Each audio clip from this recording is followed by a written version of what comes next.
Good morning, good afternoon, good evening, everyone. Drop in the chat, be where you're dialing in from. Anthony, I think you can join the stage as well, but let's get started. Thank you so much for joining today's session, the AI Native MDM Advantage, why it's time to replace your traditional rules-based MDM. Before we begin, I'd like to cover a few housekeeping items. So Anthony, you can go ahead and go to the next slide. Closed captioning is available. Just hover over the virtual stage and click the CC button located at the bottom of your screen. We encourage you to submit your questions and engage in the chat, leveraging the Q&A and chat tabs in the engagement panel on your right. And we'll do our best to answer questions at the end of the presentation. And if we're unable to get to your question, we'll follow up with you directly. And we also have some additional resources which are available in the Docs tab in the engagement panel on your right as well. There you can find some additional related content. And lastly, today's webinar will be available on demand after we wrap up. It will be sent to you via email directly. And now our esteemed speakers for today's session are Anthony Dayton, Tamer CEO, and Michael Stonebreaker, Tamer co-founder, Turing Award winner, and MIT professor of computer science. Welcome to you both. Now over to you, Anthony. All right, thanks so much. And again, add my welcome to everyone for joining today. So I thought we would sort of start out today's session with a little bit of context setting for what is the origin story behind Tamer, the company. And the origin story is really academic research that was spearheaded by Mike and the team at MIT. And in a way, they were asking what seems like a simple question, which is if you have a lot of data stored across many different tables, many different databases with many different schema, and you need to have a single view of that data, what's the most effective way of achieving that outcome? And what they showed in the academic work was that you were never going to be able to achieve this manually. You would never be able to write enough rules to build a rules-based system to do it, that the only way of achieving that outcome was using a machine learning probabilistic approach to the problem. And it's that core academic research that formed the foundation of Tamer, the company. And we've taken that sort of core idea and built onto it a master data management system. And the master data management is a really interesting, some might say difficult category, because as a category, there have been many attempts that we've seen in the market for people to build MDM solutions and to apply different strategies for solving the master data problem. And generally, they've not been successful. Or as I sometimes like to joke, I've yet to bump into somebody who says, yes, I'm working on an MDM project and I'm super excited about it. Like generally, it's a challenging type of project to work on. And the reason for that is that the strategies that most organizations take when they try to solve the MDM problem is first they'll throw people at the problem. They literally will have outsourced teams whose job is to manually curate data going record by record, which obviously is extraordinarily expensive. You think would be very effective, but actually people make a lot of mistakes. The second is that they smother it in process. So they put data in a system and they lock it down. They apply a whole set of rules to it. And they say, this is the golden version of the data. No one's allowed to use it or touch it. And like in the movie Jurassic Park, where they say life will find a way, I have a view that data will find a way. So when you lock data down into a system like that, it sort of squirts around the edges, and right, people go around the system. They drop data into Excel spreadsheets, or they put it into data marts, and they get around the system. So smothering in process is not a good solution.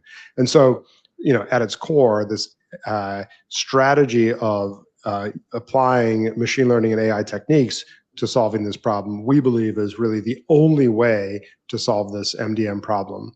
The last thing I'll say on this point is many organizations and many of you on the webinar may very well be thinking about building and training your own models and really trying to use AI as part of your business. This is increasingly a driver for why people are turning to MDM and into strategies around improving the quality of their data in the enterprise. Because as you try to build and use these models, the adage garbage in, garbage out comes into play. And so you really need to have high quality data that's powering these models either for training and or for execution purposes in order to make them effective.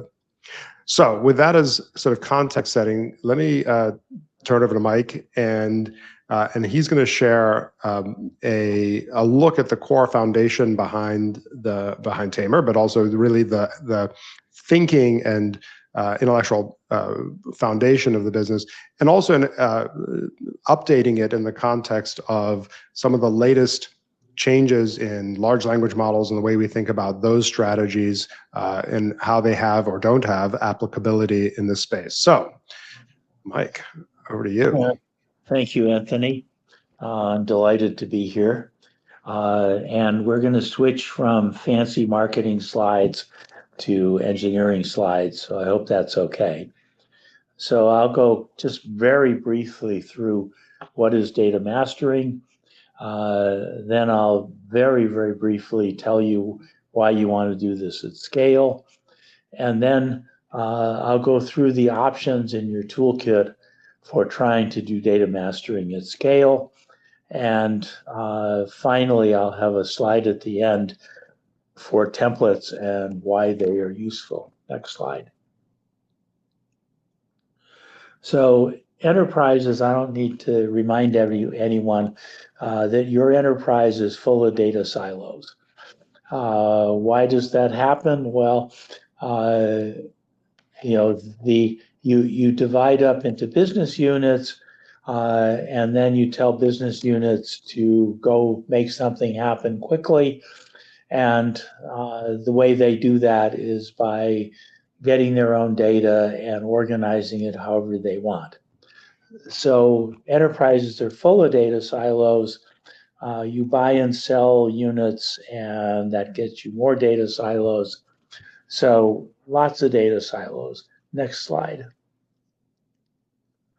So there's huge business value in integrating such data silos. I'll just go through a couple of them. One of the major ones is cross-business unit selling. I'm the guy in charge of trying to sell refrigerators to the Eskimos. You're the guy trying to sell scuba gear to the South Pacific folks. And you want to know if I have any customers that also do scuba stuff. So cross-selling, et cetera, et cetera. So there's huge business value in integrating data silos. And so what does that entail? Next slide. So first thing, just tattoo this on your brain. Independently constructed schemas are never, ever plug compatible. I have never seen one. If you build a schema and I build a schema, the chances that they look the same are zero. So you got to put together independent data with independently constructed schemas. Next slide. So what does that entail? Well, first of all, you have to get the data into one place. Think of that as data lakes, data warehouses, whatever. In most cases, you have to do data transformation to get the data into a common units and meaning. So you have salaries, they're in euros. I have salaries, they're in dollars. Clearly, you have to apply transformations. So then you have to perform schema integration, which is I call it wages, you call it salary. We've got to line up the columns, and then importantly, not to be slighted, you've got to perform data cleaning. My rule of thumb is that 10% of your data is wrong or missing. So if you're going to put it together with somebody else's stuff, then Anthony's garbage in, garbage out comes into play here. You've got to clean the data. As often as not, when you try and put schemas together, you have a limited number of signals. You want to get more, so you want to enrich the data with more stuff. Think Dow Jones categories for businesses. ... Next slide. So then the really, really tough part is you've got to perform entity consolidation, which is there will be some number of records that correspond to,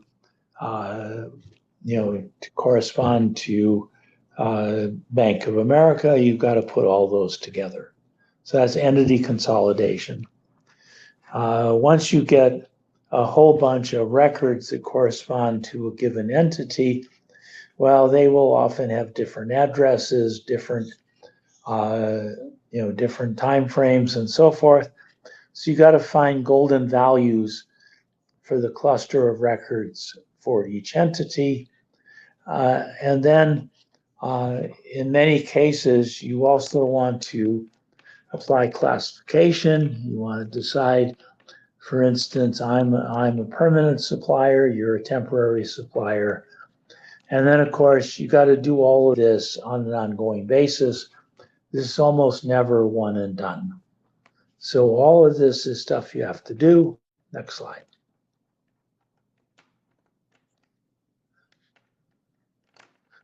So silo integration involves some number of these steps, and either in batch at the beginning or monitoring ongoing in real time.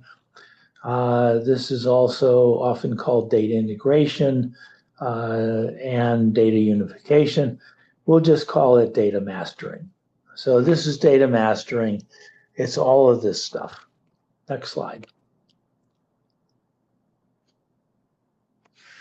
So now you want to do this at scale.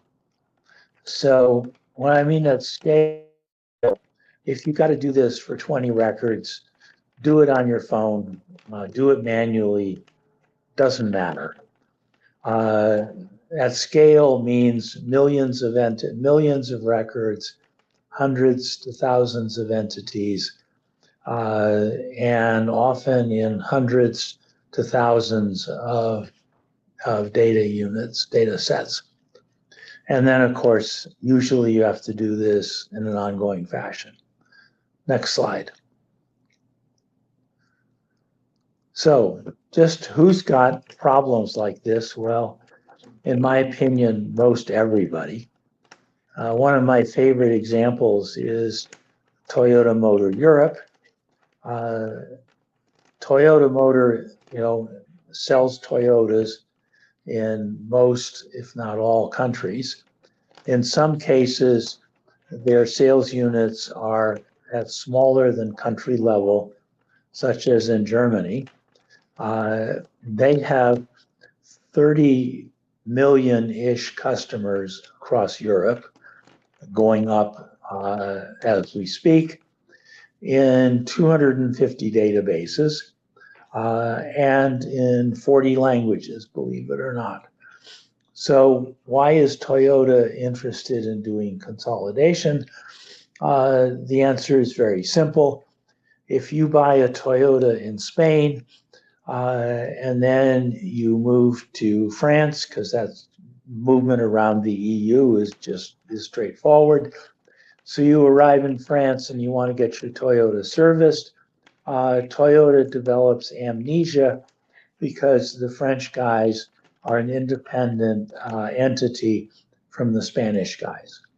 So to get better customer satisfaction, Toyota wants to do data mastering across all Toyotas across Europe, and that's and that's an exemplar of what we mean by scale.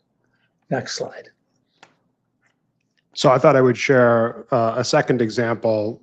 Recently at the Snowflake Summit, we had Danaher presenting and sharing the work that they've been doing with Tamer. And this is very consistent, Mike, with the example that you shared earlier with cross-sell and upsell, although in fairness, not with ice and Eskimos. Danaher sells to lab technicians. They sell lab supplies, but they sell it through 20 different operating units, each with a different brand, each with their own set of systems, not even one system within a brand. Many brands have multiple systems. They do operate relatively independently.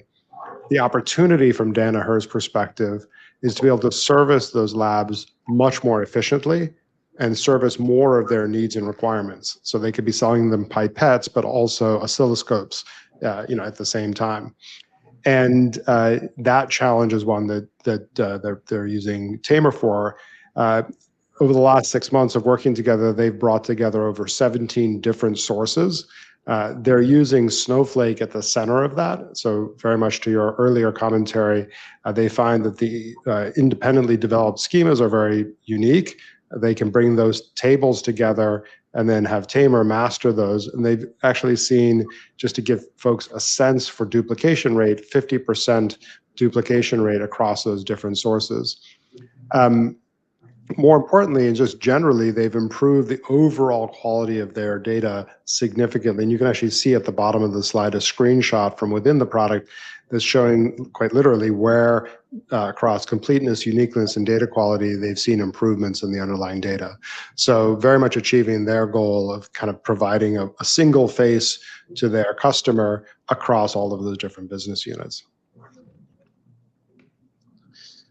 Okay, now, in my opinion, as Anthony said earlier, data mastering at scale must be approached as a machine learning problem. And rule engines, like you see from Informatica and the other traditional elephants, just don't scale. They're fine on small problems, but they don't scale. Why is that? Next slide. So I want to just go through a particular media company whose name I shouldn't give you, but it's one of the California elephants. And they have lots and lots and lots of content. Think of that as Star Wars Episode 6, et cetera, et cetera, et cetera. So they have millions of items of content that they license to folks. And so the folks they license to call things by very different names. So they have to integrate all of their suppliers, all of their customers' ways of naming stuff. And so they started more than a decade ago, and they've written 200,000 rules in a homebrew, rule-oriented system. And when I say a rule system, if I see Star Wars 6, well, that means Star Wars, The Empire Strikes Back. So that means that they have a nomenclature for what all the various different ways of naming content is and what they call it. So they have been at this for 13 years with 2 people. So think of that as costing them order $5 million. And they have 200,000 rules. Now, I can tell you that if you look at any exemplar rule system, a human can understand easily about 50 rules, 50. Twist my arm and I'll give you 100. Twist my arm really, really hard and I'll give you 500. No one on the planet can understand 200,000 rules. So that means when they have to add a new source or some new content, they have to do management on these 200,000 rules. And the system is unmaintainable. It takes them forever to add a new data source, think a year. And it's whenever they change anything, like Lucasfilms decides it's no longer The Empire Strikes Back, that takes forever. So if you just think about it for a minute, it takes too many rules to do anything interesting, and that gives you an unmaintainable mess. And so this media company is dug in pretty bad. So they're in the quicksand and they're sinking rapidly. Next slide. Now, just to give you an example, here is a tamer record, and maybe I can't read it on my screen, Anthony. Maybe you could take over. Can you see it? Sure, I can read it. So this is showing Kroger grocery stores, and at the top of the screen you see the golden entity, which is Kroger, but below you see 8 individual source records from a variety of inbound sources: Salesforce, SAP, a custom system, Marketo. And what's important is you see a high degree of variation in things like, for example, the company name, different capitalization, different different spellings, et cetera. And if you look across each of those columns, address, city, state, postal code, there's a high degree of variance across all of those that, Mike, to your point earlier, if you attempted to try to list out all of the possible variation, there would be a list that for just a single record would probably be 10 or 20 different variations that would need to code into rules. Is that fair, Mike? Yes. So imagine if you're just doing this, it's 10 or 20 rules. The next slide will show you a different entity with 10 or 20 different rules. Maybe, Anthony, you could describe that for a minute. Sure. So this is showing Deutsche Bank, and there's actually a specific fund within Deutsche Bank. It's called Deutsche Bank Capital Funding Trust. And this is a perfect example because these things often have high variation in just the name. And then you can see that when somebody's gone to enter it into the system, they've fat-fingered, the address. And there's only one of those records that actually has the address correct.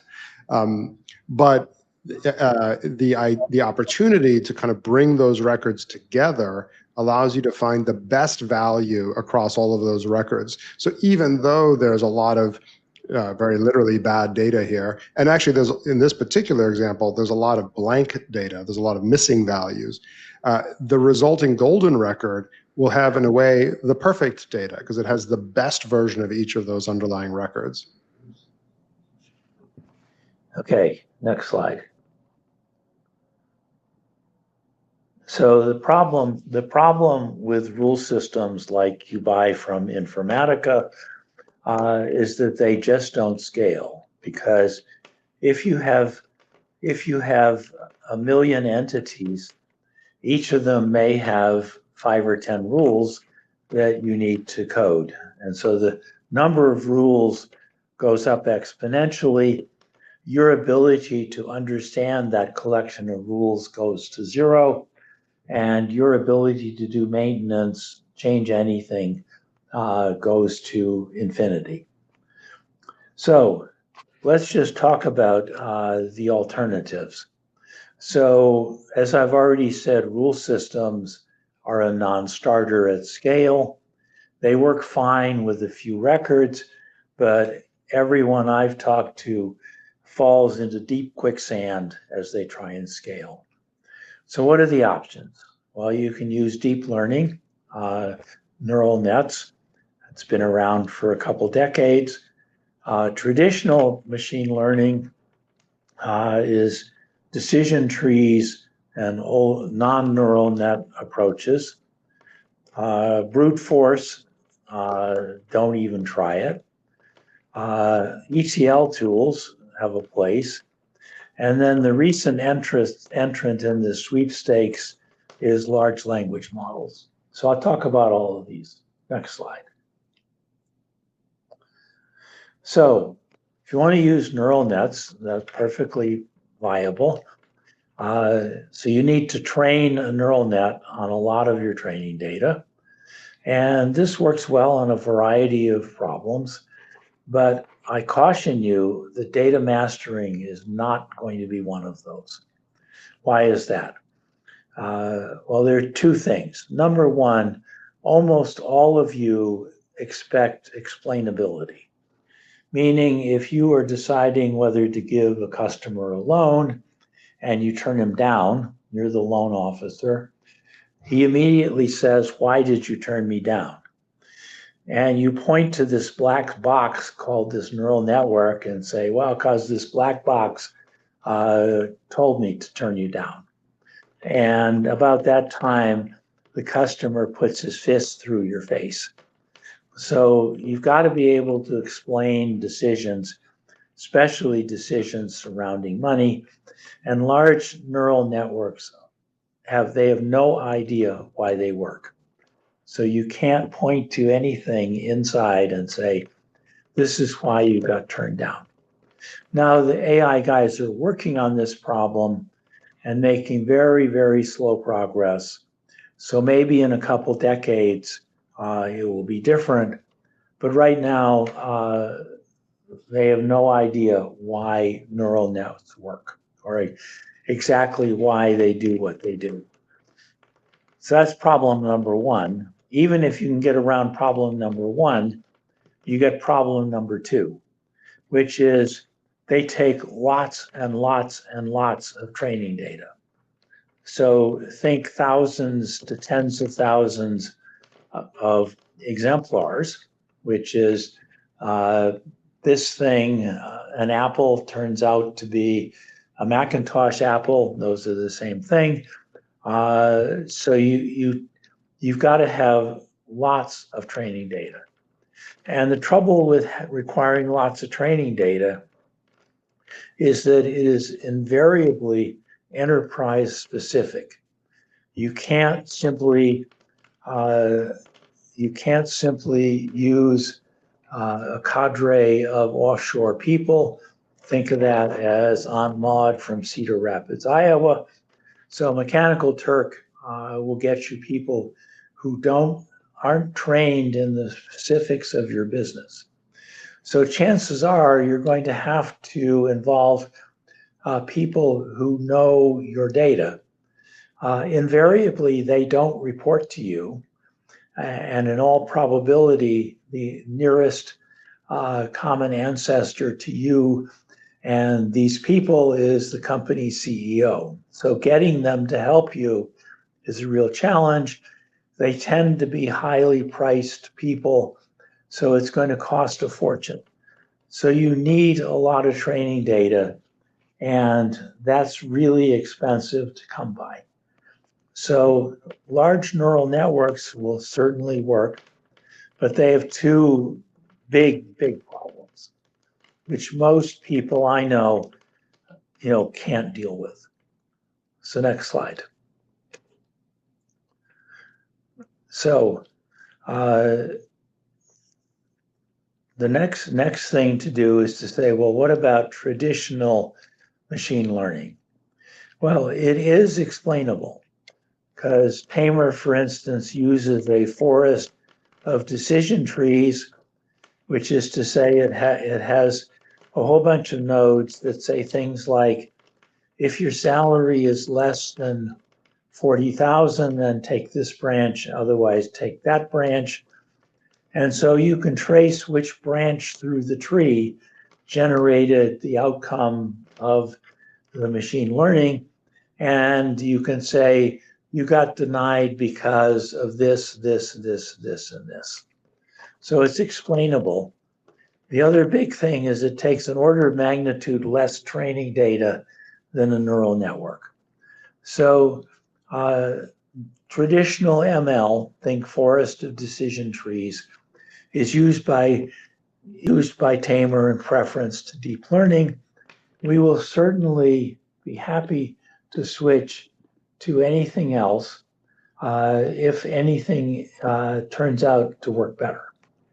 At the current time, a forest of decision trees is explainable and will work at scale in preference to a deep learning system. Next slide.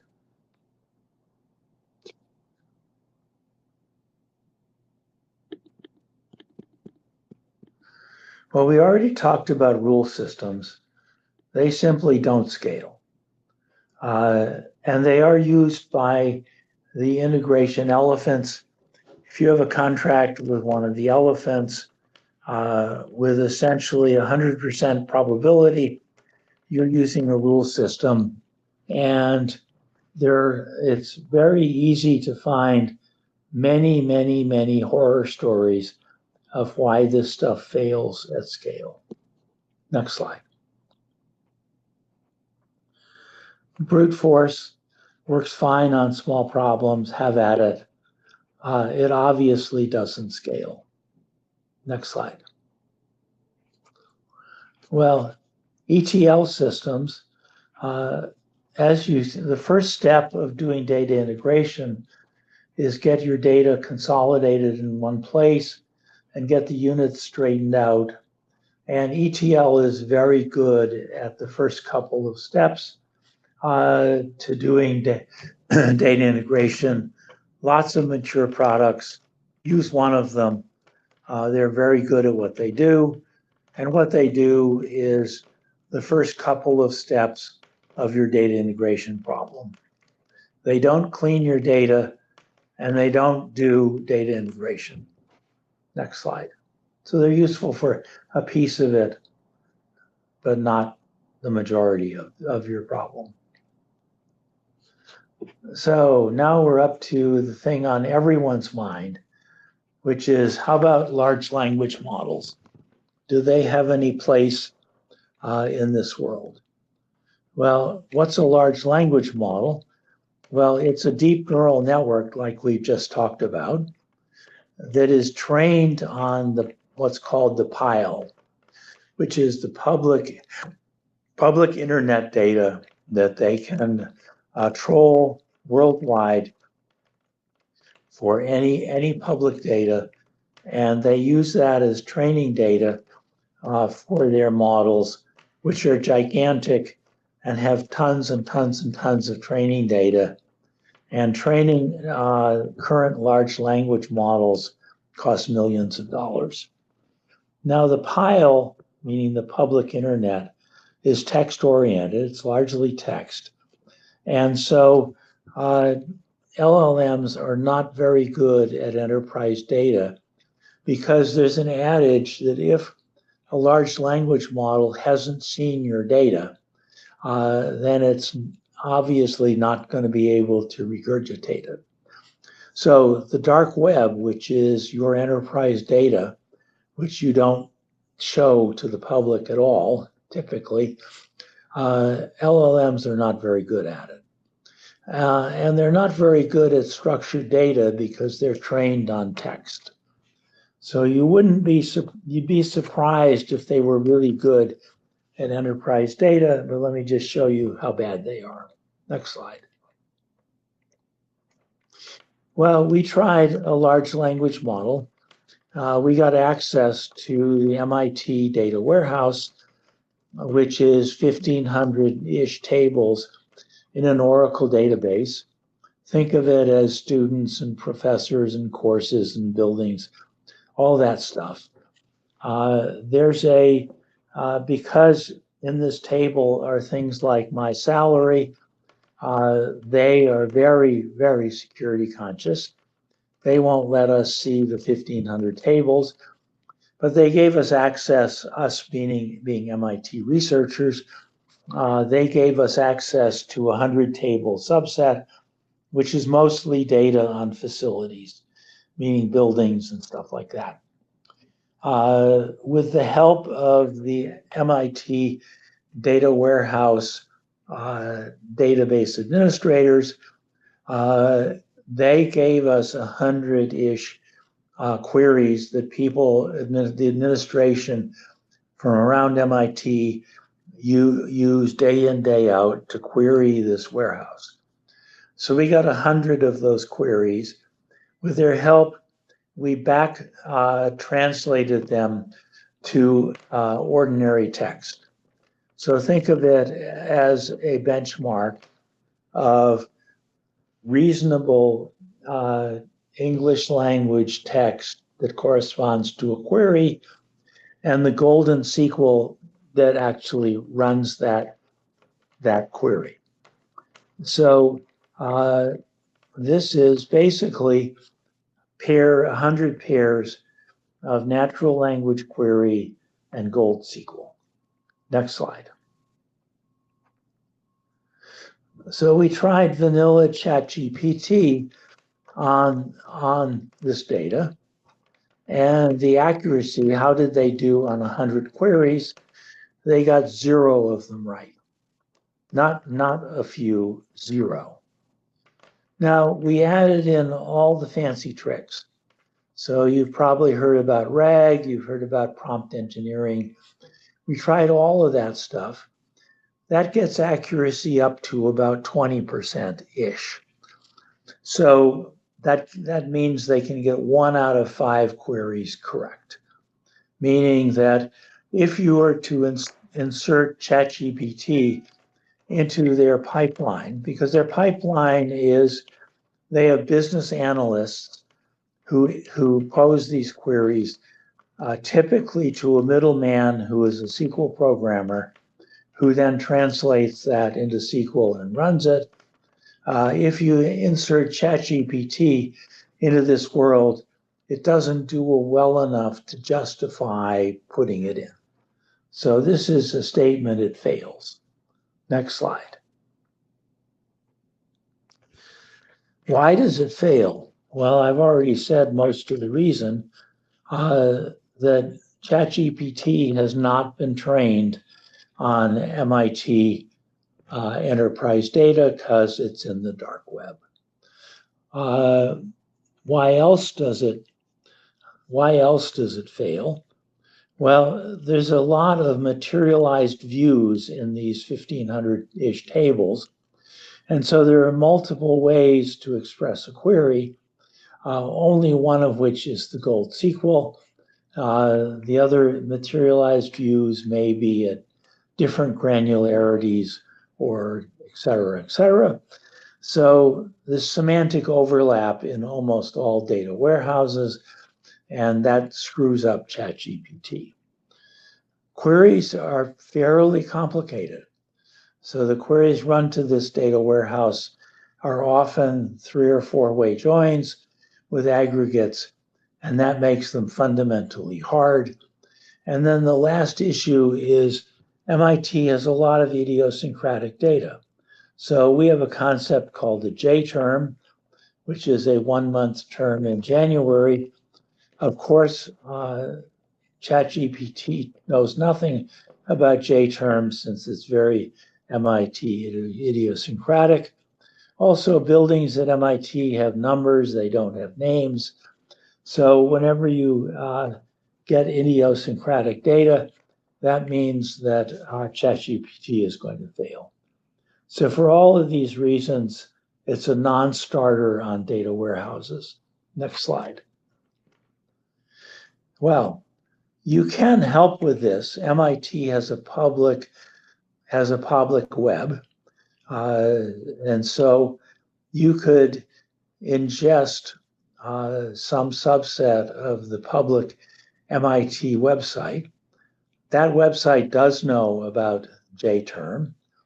And then you can do a whole bunch of sophisticated processing.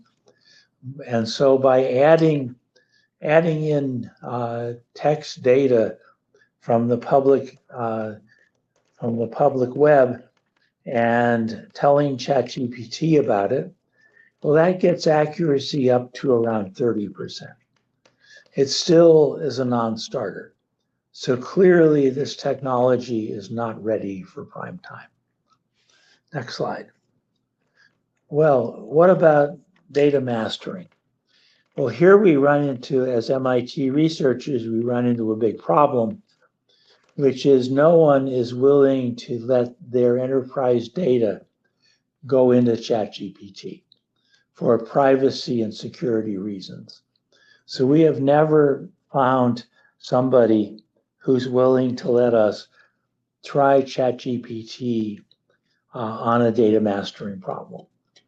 Well, what we did manage to do was we managed to get a test database of, I'll call it semi-public data. So it is a collection of events and things to do that are scraped from the web, by a customer, by a enterprise that's since failed.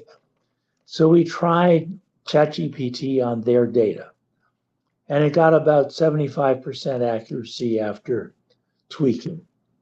But I'm pretty sure your data mastering problem is probably a great deal harder than events and things to do, which are mostly public data. So we'd love to get our hands on a private data mastering problem so we could figure out exactly how badly or not so badly ChatGPT did. Next slide. Well, LLMs are good for a whole bunch of things. Copilot for programmer, simple tasks like writing marketing copy, and especially writing recommendation letters. My daughter is a high school math teacher here in the Boston area, and she uses ChatGPT to help her write recommendation letters. So it's good for a bunch of stuff, but data mastering, chances are, is not one of them. So in a mastering world, it may be pretty good at feature extraction, meaning deciding if you have a text document, pulling the color of your product out of that is likely to work. It's conceivable that doing golden record summarization may work. I'm not very excited. I'm not very hopeful about record classification, and I'm not very enthusiastic at all that it will work on MD consolidation. But we'll see what else it's good for over time. Right now, it's not very interesting in this space. Next slide. So we're running short of time. So really quickly, what is a good idea? Well, what is a really good idea is mastering problems tend to entail a bunch of common entities, customers, suppliers, parts, projects, stuff like that. Wouldn't it be nice if you could start with some training data, a good schema, and data cleaning routines that tend to work in this space, ... So Tamer has spent a lot of effort producing templates for the common mastering problems that will get you at least halfway there without you having to do anything else. Next slide. So in summary, data in small scale is fine. Use your wristwatch. Data monitoring, data mastering at large scale has to be an ML problem and is hard. And please, please, please don't use a domain-specific tool, e.g. something that only does customer mastering, because once you do customer mastering, then the next problem is going to be something else. Next slide. And mastering, as I said, is very tricky. It's rarely one and done. You've got to do it, and then You have to deal with drift of the model, and the data. Training data is always in short supply. So if you're going to do mastering, put your best people on it. Next slide. So I thought we would wrap up, Mike. I'll do a little bit of a overview of what Tamer actually is at a practical level. And the simple way to think about this is we start with many different source data on the left. In the Danaher example, we talked about the 17 different sources. You talked about the 250 at Toyota. Typically, we'll land those in some cloud data warehouse system. Use Google as the example here, but Snowflake or Databricks or cloud file storage. And there were a couple of questions in the Q&A that reference this. So if that's interesting, you should look at that. And then what Tamer's built is a whole series of steps in the product, from mapping to the conformed schema, cleaning and normalizing data, verifying, matching, and clustering the data, enriching it with third-party sources. All of that sort of built into the system, and it works kind of automagically. And then it really powers three critical use cases. The most common use case is analytical. So the resulting data sets, and again, this was referenced in one of the questions in the Q&A panel, but the resulting data sets available to dashboards and analysis, and simply makes those better. You can also consume the data directly through 360 pages, which let you see everything you know about a given entity. And lastly, it's available through a whole series of APIs to tie into operational processes, and that's often very important to customers. A little more detail of what was happening inside the box: mapping to the conformed schema, cleaning and normalizing the data. We don't just do that because it's obviously better, higher quality data. We also do that because, as Mike indicated earlier, it makes the models work better when you're working off standardized and normalized and cleansed data. It's the kind of thing you would do anyway if you were trying to build a model from scratch. The first step would be to clean the data. Second, or rather third, as we verify and match these records, we can bring them together. We can look for duplicates. We can look for clusters of records that are all the same thing. We showed that as an example. Enriching with third-party data sets to be able to, and this again came up in one of the Q&As, so to reference that, oftentimes the best version of a data value isn't from your internal systems, but actually comes from a third-party source. And last but not least, figuring out which of those values for a given field is the best. That actually creates that that creates that golden record. To add to something Mike had started with, to our view, the only system on the market today which is built using the techniques that Mike has articulated previously is Tamer. So we really we try not to be precious about what techniques and strategies we're using. We try to find the best strategy for the challenge at hand. So for something like entity resolution, as Mike indicated, using the techniques that he described, being able to do that at scale, being able to publish those third-party or those the 360 pages for business users, publishing them and making available APIs so that you can avoid creating bad data at the point of consumption, and providing all of these systems through real-time interfaces so that you can actually look up and see if if an entity exists inside the corpus prior to adding a new record. All of this is sort of fully built and integrated into the system out of the box. One thing just to add to what Mike had said around large language models, one of the things we've been seeing in the market that we think is kind of exciting is the opportunity for Tamer to make available to these large language models what I call nouns. So to Mike's point, large language models today don't know anything about your business. They weren't trained on data from your business. As Mike pointed out, they're trained on data from the public internet. But through interfaces like MCP, we can make all of the data, the golden record data, all the MDM data in Tamer available to these large language models in context of the conversation that you're having. These can become tools that the model can use to kind of look up values that it's considering. As such, this can then become useful so that when you're looking at a result, it starts to know the meaning of some of these very specific terms that you use in your enterprise. Our view is that this provides higher quality data in real time to these LLM systems with context of the conversation you're having, and it loops humans into that process. So with that, we'll jump to questions. There's the Q&A panel where you can ask the questions. We've been answering some as they come in, but I'll turn it over, since I was just looking at the slides. I haven't been able to monitor it, but Kara, I know you have. Yes, of course. Thanks, Anthony.